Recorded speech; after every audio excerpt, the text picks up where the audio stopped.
Bonsoir à tous et soyez les bienvenus dans les rendez-vous de l'info ce samedi soir comme d'habitude.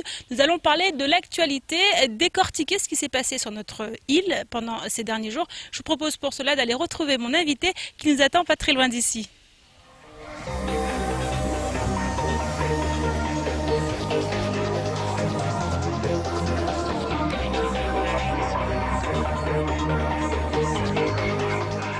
Nous sommes maintenant avec notre invité. Je suis avec mon invité. Il s'agit de Maskati Ibrahim Ali. Maskati, bonjour. Bonjour Amina. Alors vous êtes chef d'entreprise et vous avez souhaité nous recevoir ici dans ce lieu extraordinaire, dans la verdure, du côté de Kombani. On est où très exactement, Maskati? Pourquoi avoir choisi ce lieu? Alors nous sommes ici au Café Room de Kombani, le lieu où je travaille tous les jours, mon établissement, mon entreprise. Et voilà, et ça se trouve dans Kombani, voici bientôt une dizaine d'années. Alors un cadre idéal pour parler de l'actualité, justement on est à Mayotte, on en parle de ce qui s'est passé sur notre île ces derniers jours. On va commencer, Maskati, par ce collectif, celui des Assoiffés du Sud, qui continue à protester contre ces tours d'eau, qui ont été suspendus, on l'a dit, mais maintenant ils sont en train de se battre pour justement ne pas avoir à payer ces factures qu'ils estiment être indues. On regarde le reportage, Maskati, on en parle juste après. Le combat continue pour le collectif des Assoiffés du Sud. Samedi dernier, 150 personnes étaient mobilisées au carrefour Ngwezi à Chirongui. Le cortège s'est dirigé à Bandrélé pour de nouveau attirer l'attention des élus et sensibiliser la population.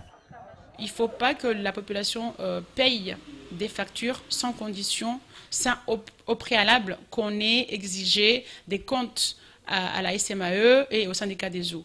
Donc, nous devions absolument les informer et les inciter à ne pas payer. Il ne faut surtout pas que la population aille payer ses factures. La population a des droits et que ces droits-là ont été bafoués par des bêtises des uns et des autres. Après avoir obtenu un répit de 3 semaines sans coupure d'eau, le collectif estime aujourd'hui la mesure insuffisante. Invité du temps de parole de ce lundi, Ouseni Balahachi, membre des Assoiffés du Sud, annonce la couleur. Si on est là aujourd'hui, c'est qu'il y a eu de la négligence de la part des autorités de l'État, mais également de nos autorités locales. Si ils n'arrivent pas à nous rassurer que nous pourrons avoir de l'eau en abondance comme tout peuple a besoin d'avoir de l'eau pour pouvoir vivre. Alors, dans ce cas, c'est la guerre qu'ils sont en train de chercher. Et les solutions sont bien présentes pour éviter de priver le Sud d'eau une nouvelle fois, selon le comité. Mais la volonté des autorités laisse à désirer. Et aujourd'hui, ils viennent nous raconter d'une usine de dessalement. Mais c'est quoi cette bêtise? Alors que nous avons beaucoup d'eau douce qui se déverse dans le lagon durant toute l'année. Le président du CIEAM est resté injoignable ce lundi, au moment opportun. On vient de le voir, Maskati, on a affaire ici à un collectif qui est déterminé, décidé à ne pas payer et décidé à faire entendre la voix des habitants du Sud avec cette manifestation qui a été organisée justement pour interpeller les élus et les autorités. Vous en pensez quoi de ce genre d'action, Maskati, notamment celle-ci en particulier? Moi, ce que je pense, c'est que déjà l'appellation collective des Assoiffés du Sud, je trouve que ce nom ne correspond pas parce que c'est tout Mayotte qui va être totalement assoiffé. Et cette action doit être nôtre. Nous devons épouser cette cause, en tout cas, c'est mon point de vue. La problématique dans laquelle on se trouve aujourd'hui, c'est quand même pas normal que Mayotte... qui est entourée, c'est une île qui est entourée d'eau. Mayotte qui a quand même, qui est un territoire où il pleut quand même, il pleut beaucoup, malgré ce qu'on en dise, il pleut beaucoup. La captation de cette eau-là, si elle a été faite correctement, nous ne serions pas là où nous sommes.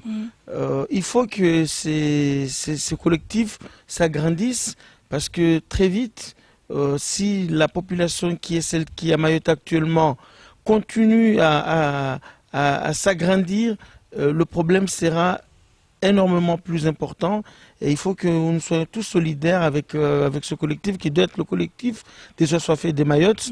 C'est quand même pas normal ce qui se passe aujourd'hui.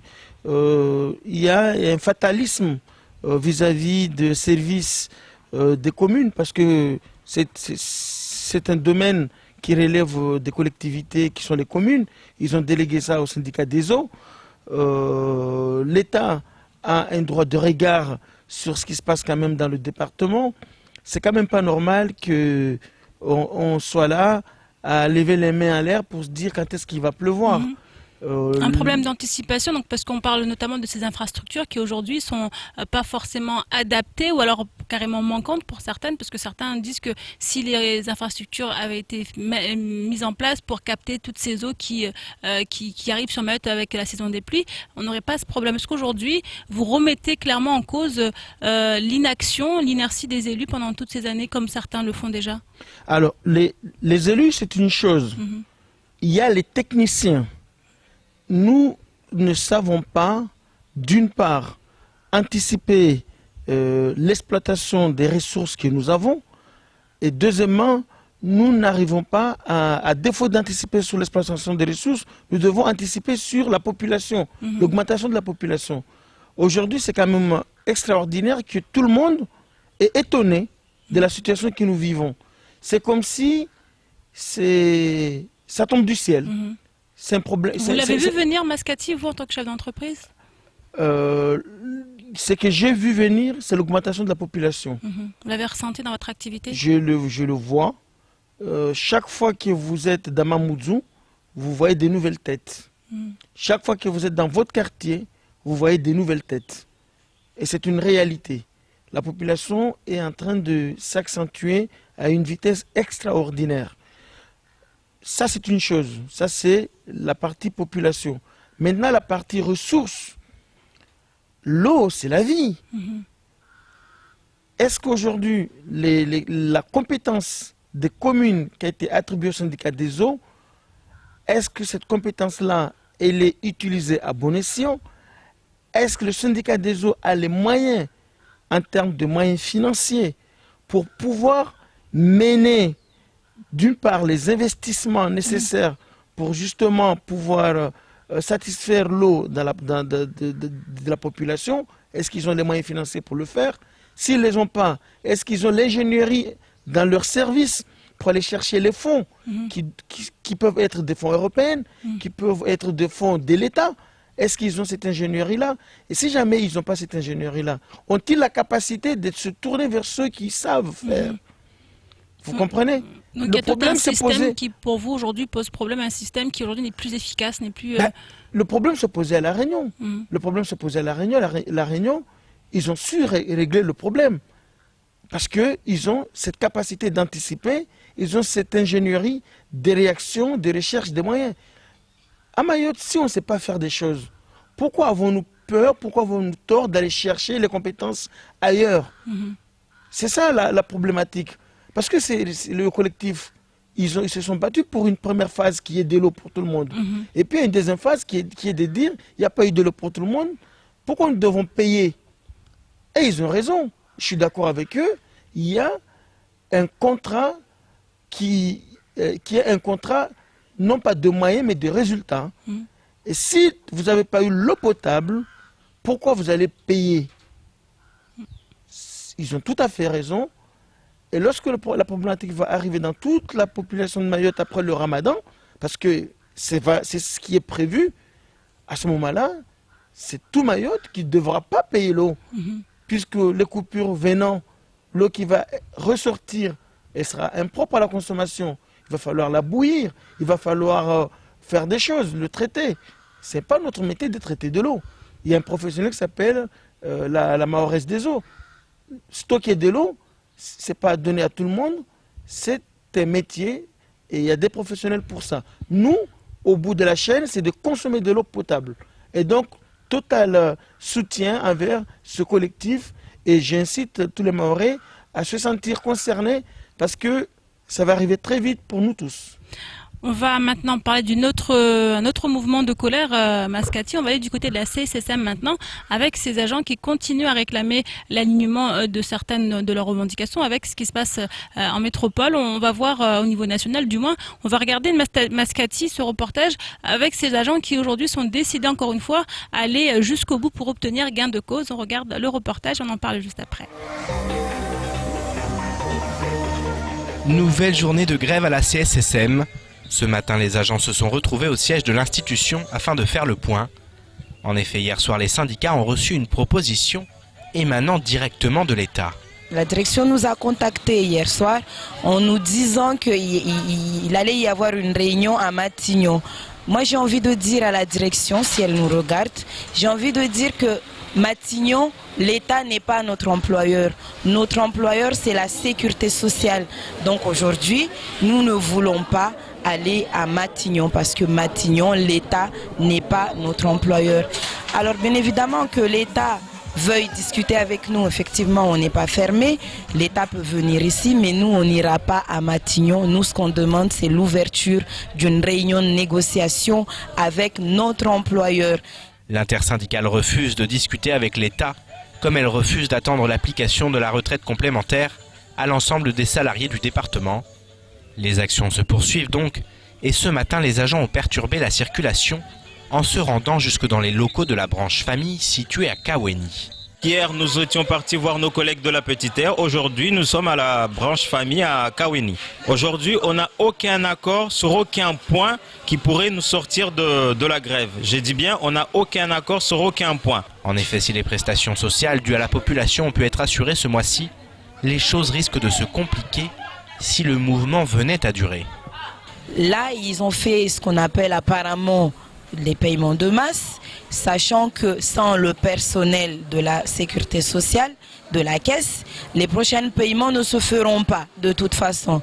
Et nous, on n'arrête pas de dire à l'employeur qu'on ne lâchera pas tant que la retraite complémentaire ne sera pas appliquée pour les agents de la caisse de sécurité sociale de Mayotte, tel que le prévoient les textes. De son côté, la direction informe que suite à la vandalisation des accès aux accueils physiques et téléphoniques, les points d'accueil physique et la plateforme téléphonique seront fermés jusqu'à nouvel ordre. Alors des agents qui réclament encore et toujours des revendications qui aujourd'hui ne sont toujours pas entendues. En tout cas, ils n'ont pas de réponse claire et concrète de leur direction. Vous en pensez quoi, Mascati? Alors, j'ai suivi ce mouvement qui ne date pas d'aujourd'hui. J'ai cru comprendre que la Caisse de sécurité sociale de Mayotte, c'est l'une des caisses les plus bénéficiaires de France. Ça veut dire que l'argent rentre. Ça veut dire que nous, chefs d'entreprise, ça veut dire que ceux qui sont salariés, ils cotisent. Et qu'il y a un travail qui est fourni. Et si un travail est fourni, il faut qu'il y ait les salariés qui réalisent ce travail-là, il faut qu'ils soient rémunérés à juste valeur. S'ils revendiquent aujourd'hui la complémentaire, retraite, c'est que les statuts leur donnent le droit. Je ne vois pas pourquoi deux poids, deux mesures. De deux choses l'une, nous sommes dans un département français. Effectivement, tout ne se fera pas en un jour. Mais cette grève-là a eu lieu avant, ces revendications étaient là. On leur avait donné, dans les accords, on leur avait donné gain de cause en leur disant qu'ils ont raison dans ce qu'ils revendiquent. Mais il faut qu'on leur donne ce qu'ils ont droit. Et c'est quand même pas normal que ce qui a été acté dans le cadre d'un accord de sortie de crise, il y a de cela un certain nombre d'années derrière, vienne immobiliser encore l'institution aujourd'hui à Mayotte. C'est quand même pas normal. Pourquoi ce genre de traitement?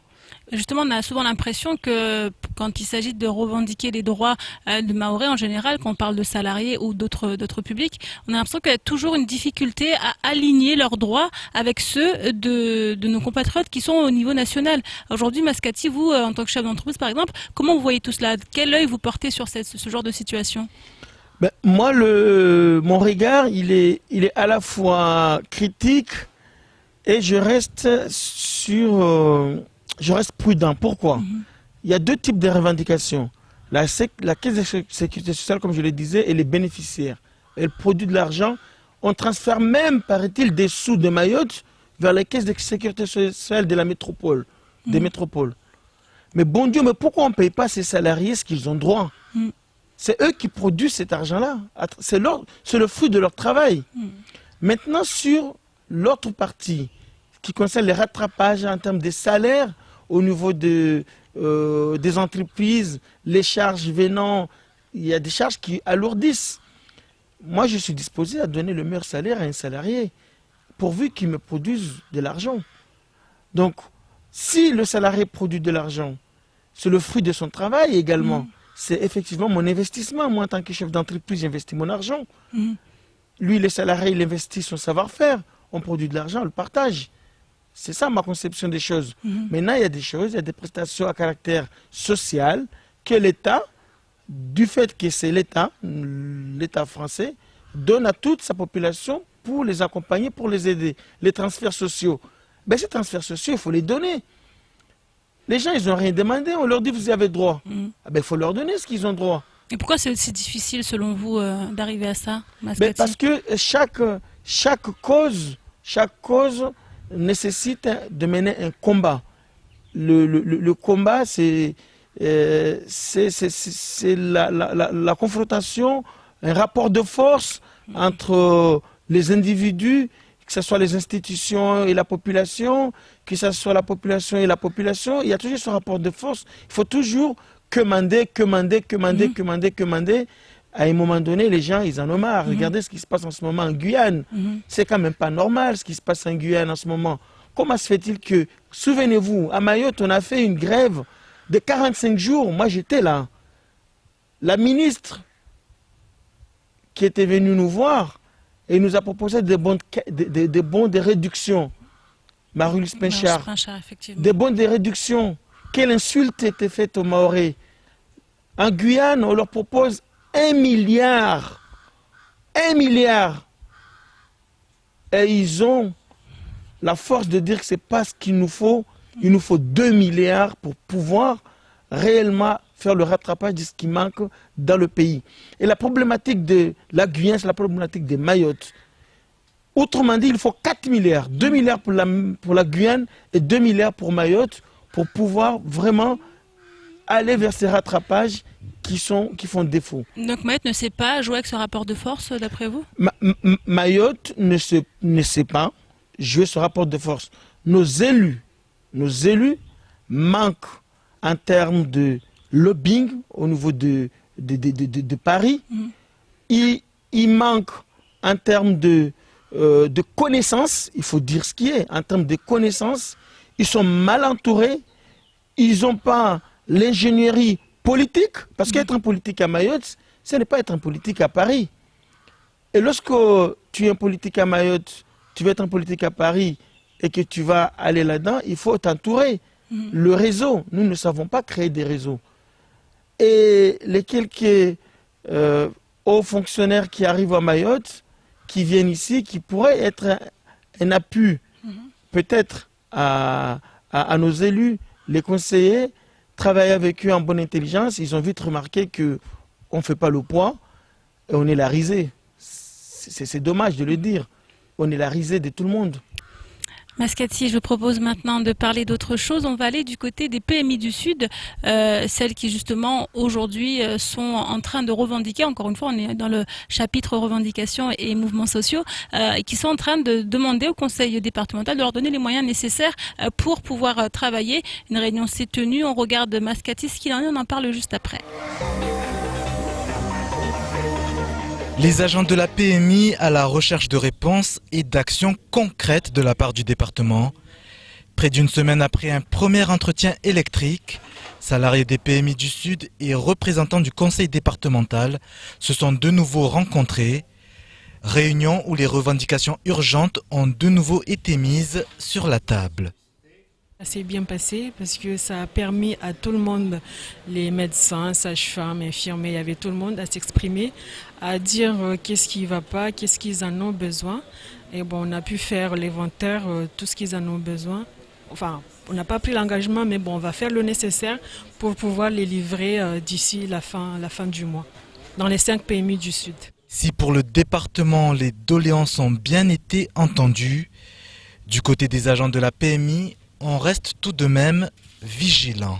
On nous a promis qu'à partir de la semaine prochaine, on aura les matériels les plus urgents, mais les autres, on va essayer de voir par rapport au budget, par rapport à l'année 2016 jusqu'à aujourd'hui, pour voir ce qui a été fait, ce qui n'est pas fait.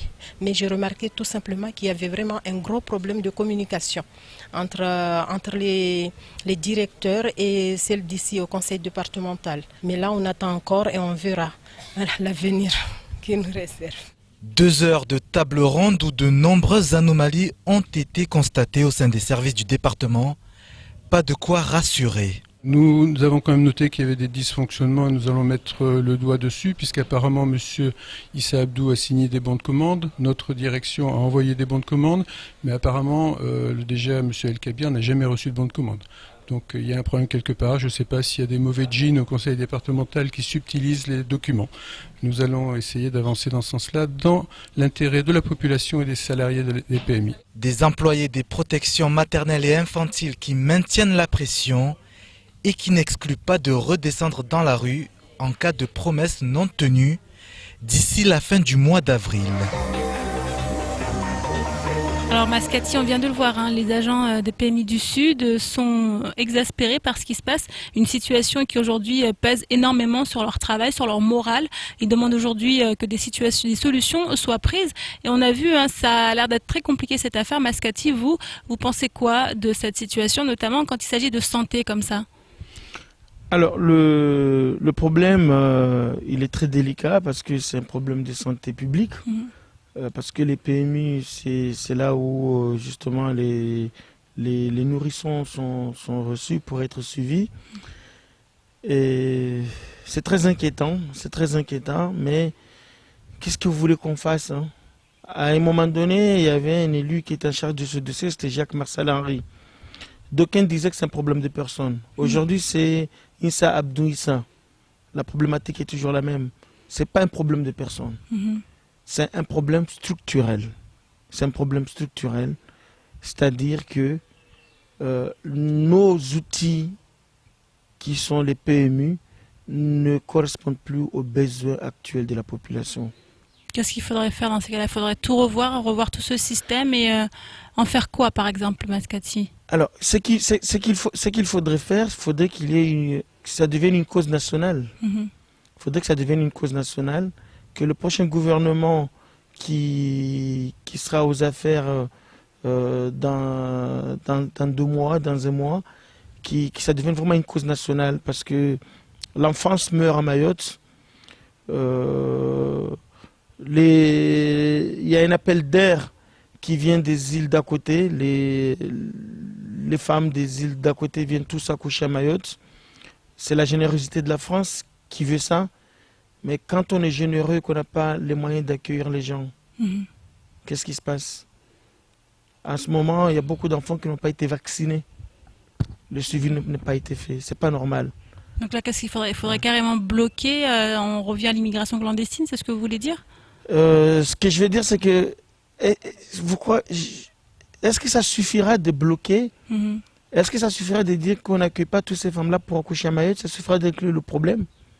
Je ne pense pas que ça suffira de régler le problème. Mais justement, qu'est-ce que vous voyez comme piste de réflexion à avoir pour justement résoudre cette problématique qui aujourd'hui pose de nombreux problèmes, puisque les Mahorais ont du mal à s'y retrouver. On le voit, les agents de ces PMI qui aujourd'hui ne savent plus trop sur quel pied danser.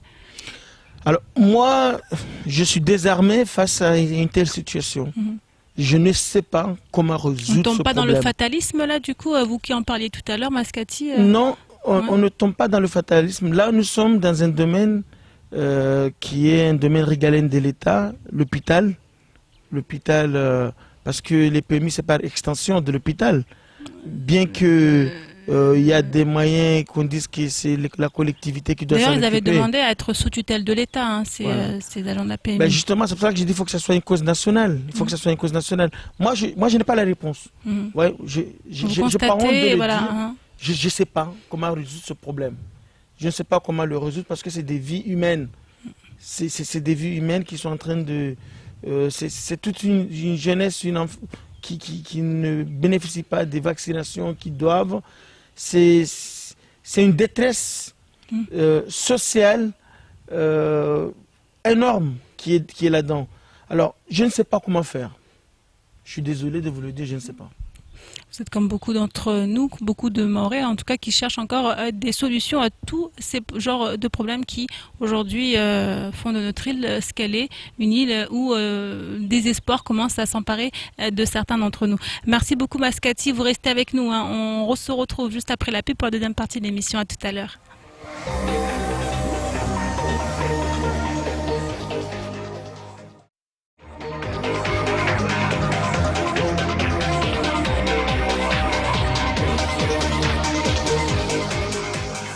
Et c'est reparti pour une deuxième partie de l'émission Les Rendez-vous de l'Info, toujours avec mon invité Mascati Ibrahim Ali, avec qui on continue à parler de l'actualité. Mascati, n'est-ce pas?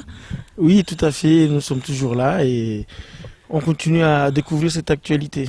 Alors l'actualité, c'est également la culture. Mascati, on va aller du côté du CUFR de Dembéni, pas trop loin d'ici, on va dire à vol d'oiseau, où une exposition s'est tenue cette semaine avec des choses assez particulières, des œuvres spéciales où l'art se mélange à la nature. Je vous laisse regarder les images, on en parle juste après.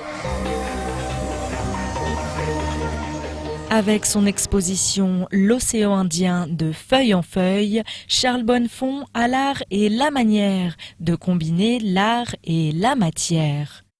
Pour imprimer ses photographies sur des feuilles d'arbre, le photographe a choisi d'utiliser une ancienne technique de développement appelée anthotype, processus similaire à celui du développement de photographie argentique, mais qui utilise la lumière solaire. Le faiseur d'images nous en dit plus sur la source de son inspiration. Mayotte est complètement naturelle et une île très végétale. Et donc c'est toujours une bonne idée, je pense, de retrouver un contact avec la nature. Je suis dans une démarche actuellement photographique qui est de retrouver contact avec à la fois de la matière, matière photographique, matière végétale et depuis quelque temps je m'intéresse à l'impact de l'homme dans l'environnement et donc je voulais aussi montrer à travers la feuille végétale comment l'homme pouvait s'inscrire dans le végétal. Et puis surtout dire qu'on peut faire de l'image sans pour autant couper des arbres. On peut juste prélever des feuilles sur les arbres, on ne va pas les détruire les arbres, on va juste les prélever quelques feuilles et puis faire des photos qui sont durables. Donc on est dans une logique de développement durable aussi. La feuille comme support privilégié à l'image, forme, relief, texture, nervure, l'image trouve chair dans la feuille qui veut bien l'accepter et lui rendre vie. Ces photographies racontent en effet une histoire, un instant, figé pour l'éternité. Et les détails présents sur la feuille couplée à la photo obligent aussi le spectateur à y regarder de plus près, observant une image imparfaite. On est loin des images que l'on obtient actuellement au numérique, et c'est des images qui ne sont pas du tout parfaites. Mais elles ont un rendu qui est proche de ce qu'on avait au temps de l'argentique, qui était un rendu beaucoup plus doux, beaucoup plus lisse, avec du grain, avec du relief, et en même temps qui révèle, avec le relief de la feuille, ça révèle l'imperfection à la fois du sujet, et puis l'imperfection de la feuille en tant que telle, et pour autant, ça donne un résultat qui est magnifique. L'imperfection comme une force. Ces œuvres en vente à des prix abordables pour les intéressés sont à découvrir ou à redécouvrir dans le hall du centre universitaire de Mayotte jusque vendredi. Alors des portraits imprimés sur des feuilles, des portraits qui aujourd'hui se mêlent à la nature. Vous en pensez quoi, Mascati? Vous êtes sensible à l'art? Surtout ce genre d'art. Je suis un homme de culture, de par mes activités professionnelles. J'ai été très touché et séduit par ce que j'ai vu. Imprimer des portraits sur des feuilles, Ceci dit, je dirais, il n'a pas inventé le fil à couper le beurre, hein, parce que le papier, on le fabrique à partir du bois. Mais son procédé, il est excellent, il est magnifique, c'est très joli. C'est très joli. Alors maintenant, il reste à voir la survie de cette œuvre lorsque vous l'avez chez vous. Vous l'exposez, combien de temps ça peut tenir.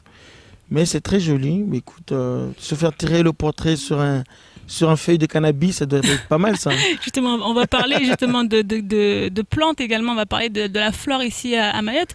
Quand vous voyez ça, ça vous inspire quoi? Vous dites qu'on n'exploite pas suffisamment ce qu'on a, ou justement c'est des pistes à exploiter pour créer de nouvelles passions chez les jeunes, par exemple, ou créer de nouvelles activités. Vous qui êtes chef d'entreprise, il y a peut-être des choses à faire en la matière. Mais c'est ce que je vous disais tout à l'heure, le propos sur le problème de l'eau. C'est que nous ne savons pas, nous n'avons pas l'ingénierie. Tant bien même que l'idée est là, nous ne savons pas faire.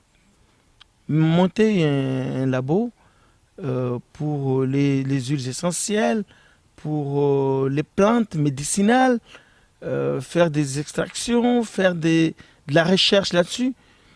Il faudrait déjà qu'on ait une université et à partir de ce moment-là, avoir des chercheurs pour pouvoir lancer déjà ne serait-ce qu'un laboratoire d'analyse au niveau du centre universitaire. Avant d'aller voir des privés pour leur demander de venir. Vous voyez, on a eu des matières ici. Nous sommes en Kombani. Il y a eu la société Bambao. Il y a eu l'ilang, la vanille, le copra. Donc pas mal de choses, mais nous ne savons pas faire. La problématique de Mayotte d'aujourd'hui, c'est d'arriver à se doter des connaissances suffisantes qui peuvent nous permettre de nous dire qu'on peut transformer quelque chose. Et nous ne savons pas faire. Pourtant, il y a de plus en plus de jeunes qui partent, qui font des études longues, des études vraiment avec des gros diplômes, on va dire, qui reviennent à Mayotte et qui ont un savoir-faire, qui ont des compétences. Et pourquoi on n'arrive pas à les intégrer dans ce processus que vous décrivez pour justement faire que Mayotte devienne un lieu où des nouvelles choses se créent, où les innovations pilulent de façon pour assurer l'avenir de ces jeunes, puisqu'il faudra justement leur trouver un avenir professionnel ici à Mayotte. Alors, je suis chef d'entreprise, ça fait plus de 15 ans que je suis chef d'entreprise. Mayotte, c'est un laboratoire où on peut tout... On est dans l'univers du possible ici. On est dans l'univers du possible. On ne le voit pas assez, on n'en est pas conscient. Le problème, c'est que pour investir, un chef d'entreprise a besoin, c'est de l'argent, c'est des heures et des années de travail. Il a besoin d'un univers stable, sécurisé. Ce n'est pas le cas à Mayotte. Personne n'a envie d'investir à Mayotte. Personne n'a envie d'investir à Mayotte de l'argent. L'insécurité tue tout. Le désespoir gagne du terrain. Plus personne n'a envie d'investir. Voilà. Et donc, à partir de ce moment-là, on va continuer dans une société de consommation, faire venir des conteneurs et se faire la guerre au port de Longoni, arriver à sortir quand ça sort, acheter quand c'est fini, attendre que des conteneurs arrivent. Voilà, c'est tout. C'est triste, mais telle est la situation de mon pays qui est aujourd'hui, que nous vivons. Alors on va quand même parler de cette bonne nouvelle, hein. Vous qui êtes de Kombani, on est à Kombani, on parle quand même d'entreprise, on parle de développement également, avec ce nouveau point de vente, notamment de la société SFR qui s'est implantée à Kombani, une politique pour justement désenclaver un petit peu le marché, pour faire en sorte que l'entreprise se développe dans tous les territoires ruraux de notre département. On regarde le reportage Mascati, on en parle juste après.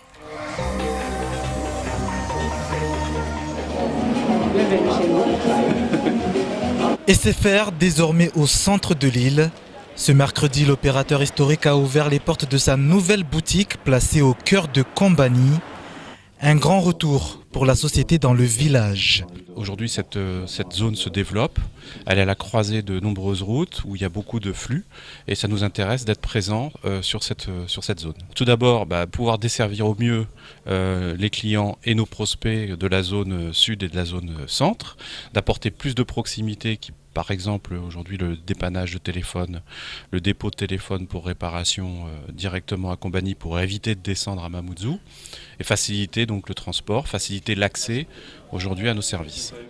Pour l'opérateur téléphonique, il s'agit de la 7e boutique dans le département et la 2e en dehors du chef-lieu. 70 mètres carrés d'espace dédiés notamment aux activités télécom et numériques pour le grand bonheur des clients et habitants du secteur.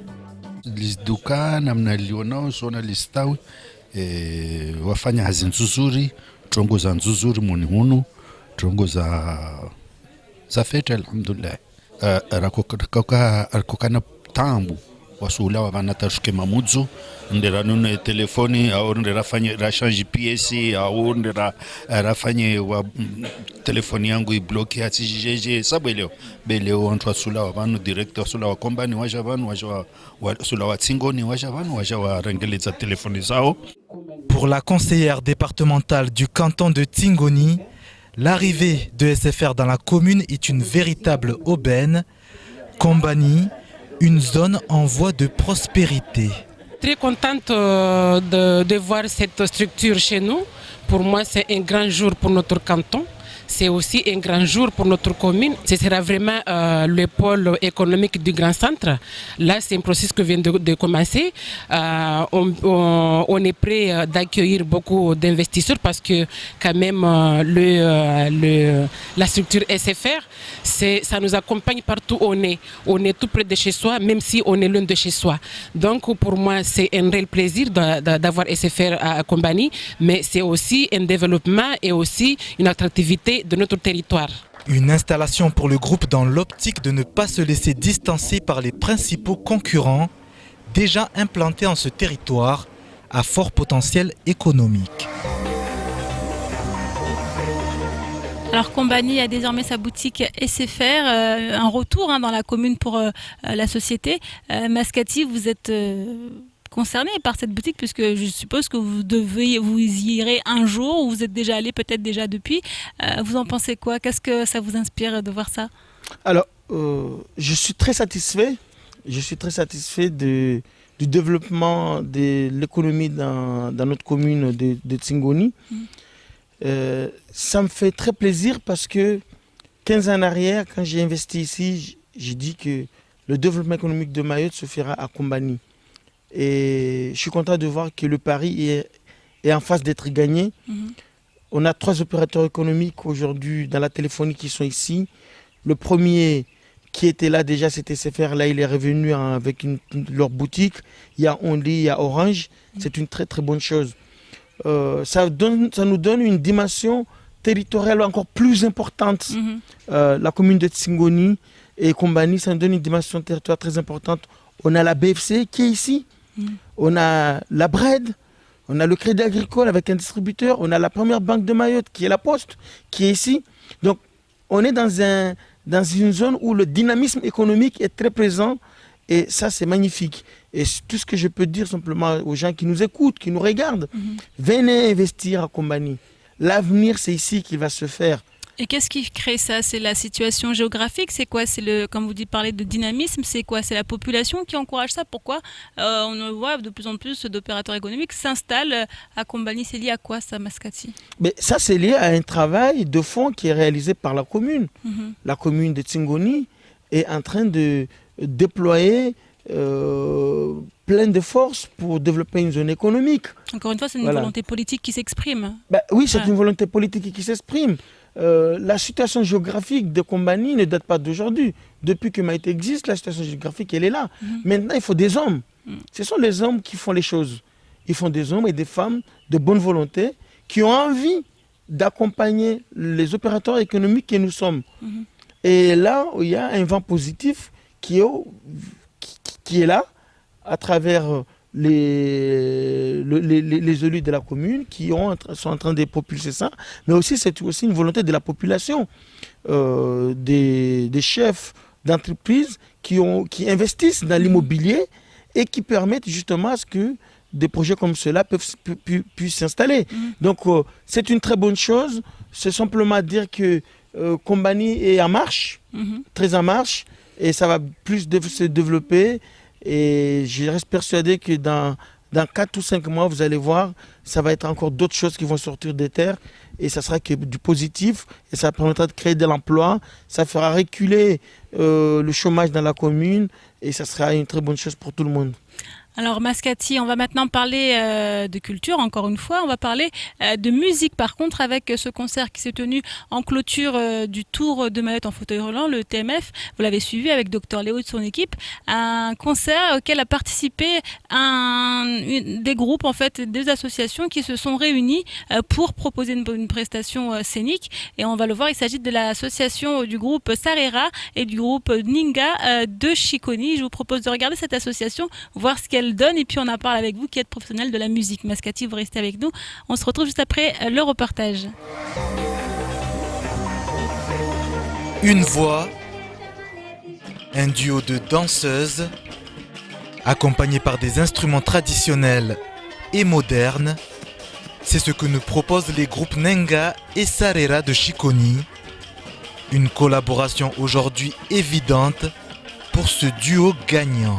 Ça se passe très bien parce que les mbiwi de Ninga, c'est des instruments aussi traditionnels, c'est des mbiwi, donc ça se marie bien avec la gabousse et le djenzé. Leur chant aussi, ça demande qu'à être enrichi en fait. On essaye de travailler ensemble avec le groupe Sarera parce que eux, en fait, c'est plus les instruments. Et nous, c'est les mbiwi. Et on a remarqué aujourd'hui en fait que les instruments sont un peu laissés aux oubliettes. Et avec les mbiwi, on essaye en fait de revisiter en fait notre culture mahoraise avec les instruments pour pouvoir transmettre justement à la génération future. Et comme on dit souvent que Chiconi c'est la capitale de l'ambiance en fait, donc on essaye de voir tout ça pour créer de l'originalité. Mbiwi, Chakacha, Biyaya, des patrimoines à conserver et des univers musicaux à transmettre pour la nouvelle génération. Revivre notre culture et puis de le transmettre ailleurs, aussi dans l'océan Indien ou même en métropole, de le partager avec d'autres personnes, quoi, de montrer qu'aussi à Mayotte on a une richesse au niveau culturel qui est assez quand même important. Ninga et Sarera seront cette fois-ci sur scène pour une bonne cause. Honorer les membres du Tour de Mayotte en fauteuil roulant, une participation qui tient particulièrement à cœur les artistes. Et c'est une cause qui touche tout le monde.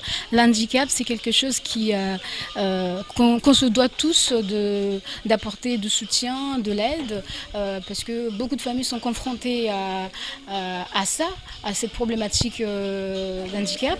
Donc du coup, c'est tout un honneur pour nous justement de se mêler à cette activité et justement de montrer qu'on est là, on les soutient et qu'un jour on espère que ça va évoluer dans le bon sens au niveau de leurs problématiques. Qui a dit que la solidarité et les traditions étaient mortes à Mayotte? Ce samedi, Ninga et Sarera sont en tous les cas bien décidés à nous faire danser jusqu'au bout de la nuit. Alors la musique ici qui réunit un groupe de femmes avec ce groupe musical, donc deux genres différents mais qui ont réussi à se mettre ensemble pour proposer quelque chose de différent, toujours dans la tradition et montrer également que tout est possible en termes d'association musicale. Vous en pensez quoi, Mascati, vous qui êtes par exemple propriétaire, vous êtes gérant de ce lieu dans lequel on se trouve, le Café Room, ça vous parle vous? Oui, ça me parle énormément. Je suis très touché par tout ce qui touche à la culture. Mais concernant ce sujet-là, mon attention va surtout sur le courage et la démonstration de vie qui nous a donné Dr Léo. Faire ce tour de Mayotte en fauteuil avec ses amis, avec ses potes. Je reste admiratif et très impressionné par cette capacité à se battre. J'aime beaucoup leur slogan lorsqu'ils disent que la maladie se soigne. La maladie se soigne et le handicap s'adapte. Je dis waouh, bravo. Et après maintenant, il y a l'accessoire, le côté festif, tout ça qu'il y a autour. Je suis toujours, moi, partant pour les mélanges, les échanges. Les échanges, c'est bien, ça enrichit, ça permet de de découvrir des choses et puis de sortir des sentiers battus, tout ça. Et c'est très encourageant. C'est bien, moi ça me parle, c'est mon métier. Donc là, récemment, j'avais un groupe qui venait du Zanzibar. C'est un gars qui s'appelle Matona, qui vient régulièrement à Mayotte. C'est magnifique, l'échange culturel, c'est beau. Alors justement, on continue à parler de musique puisqu'on est ici, on l'a dit, on le répète, on est au Café Room, un lieu que de plus en plus de personnes à Mayotte connaissent. On n'a plus besoin de le présenter. Dès qu'on dit Café Room, on sait que c'est à Combani, on sait que c'est un lieu central pour la culture, la musique. Mascati, aujourd'hui, après avoir créé tout ça, quel est votre sentiment? Qu'est-ce que vous vous dites quand vous voyez ce qui se passe à Combani, au Café Room? Oui, c'est un sentiment de satisfaction, pas totalement satisfait parce que les outils ne sont pas encore à l'optimum. Il y a toujours à améliorer, il y a toujours à développer en mieux. Là, j'ai créé un festival qui s'appelle le Festival des Îles et nous sommes à la 7e édition du Festival des Îles. Nous allons accueillir un jeune qui est installé à Métropole, qui s'appelle Goulam. Ça sera le 27 et le 28 au Café Room. Ça va être cette édition ici avec Goulam. Ça va être magnifique. Derrière, nous allons recevoir Shamsia Sagaf le vendredi 5. Donc, c'est dire que nous gagnons petit à petit. Nous faisons notre bonhomme de chemin. On se fait notre place dans l'univers musical de Mayotte, dans la culture à Mayotte. C'est pas facile. Il faut se battre parce que les gens, ils étaient un peu réticents pour sortir. Ils commencent à sortir de plus en plus. Il faut que ça continue. Il faut que ça continue parce que c'est ce qui va permettre à ce que l'économie repart, le tourisme repart. On parle de tourisme, développement de tourisme. Le premier développement de tourisme, c'est le tourisme interne. C'est-à-dire que toi qui es d'Mtsapéré, tu vas faire un week-end à Combani ou tu vas faire un week-end dans le sud ou dans le nord. Et voilà. Et donc, c'est si les gens commencent à sortir, à se déplacer pour aller voir un concert, aller au restaurant, voilà, ça va développer les activités économiques et ça va nous permettre de continuer tout petit à petit notre bonhomme de chemin. On n'a pas l'ambition de tout casser, mais on va arriver tout doucement à nous faire une place. Et c'est bien parti. Et justement, le Café Room, vu de manière idéale, selon vous, le Café Room de vos rêves, il est comment, Mascati? Alors, le Café Room de mes rêves, il serait comment? Il serait un lieu où on a tout un équipement sur le plan artistique, où les artistes, lorsqu'ils arrivent, ils viennent juste pour... ils trouvent tout. C'est-à-dire la sonorisation, ils amènent juste leurs instruments, mais il y a la sonorisation qui est déjà en place, il y a un ingénieur son qui est là, tout est équipé, c'est prêt à être utilisé. J'étais, il y a de cela quelques mois, à La Réunion, j'étais au Cabardoc, je suis allé découvrir le Cabardoc, un outil magnifique qui dépendait simplement d'une volonté politique de la mairie du port à La Réunion. Donc ça serait ça, et puis ça serait justement tout ce qui concerne le monde de la nuit, où on a une vraie boîte de nuit avec cette prestation qui ne ferait pas, comment je dirais, une prestation qui serait légale de ce qui se trouve dans Mamoudzou, vous comprenez? Donc ça serait ça, mais ça va se faire petit à petit. On va y arriver et je suis un battant, on se bat tous les jours et on va y arriver. Mais ce Café Room des rêves, oulala, je pense que ça sera mes enfants qui vont le finaliser. En tout cas, nous, on connaît l'adresse maintenant à Mascati. On sait où est-ce qu'il faudra venir, notamment pour un concert, un bon concert, passer un bon moment du côté de Combani. Merci beaucoup. Mascati, un dernier mot avant de nous quitter peut-être? Alors, le dernier mot, c'est de dire merci à vous. Merci à vous d'être venu. Et j'ai passé vraiment un bon moment à partager cette semaine de la culture et de l'info qu'on a vu là. Et puis vous dire qu'écoutez au plaisir. Merci beaucoup, en tout cas assez noté. Merci Mascati, merci à vous téléspectateurs de nous avoir suivis. Et c'est ici donc que s'achève cette émission, les rendez-vous de l'info. Je vous donne donc rendez-vous demain soir avec de nouvelles infos et un nouvel invité. Bonne soirée à vous et à demain.